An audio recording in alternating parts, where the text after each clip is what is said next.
اسی لیے ہم لوگ کہتے ہیں کہ قرآن و حدیث کو سمجھ لو، کسی استاد سے سمجھ لو۔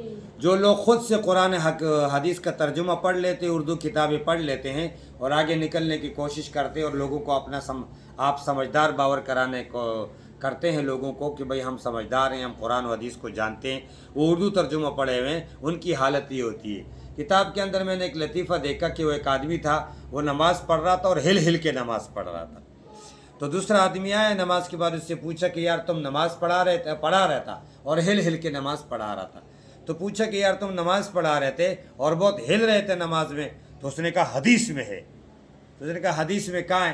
تو اس نے کتاب اٹھائی اور ترجمہ دکھایا کہ دیکھو تم میں سے کوئی آدمی اگر نماز پڑھائے تو وہ ہل کے نماز پڑھائے، حالانکہ وہ لکھا ہوا ہے کہ تو میں سے کوئی نماز پڑھائے تو وہ ہلکی نماز پڑھائے۔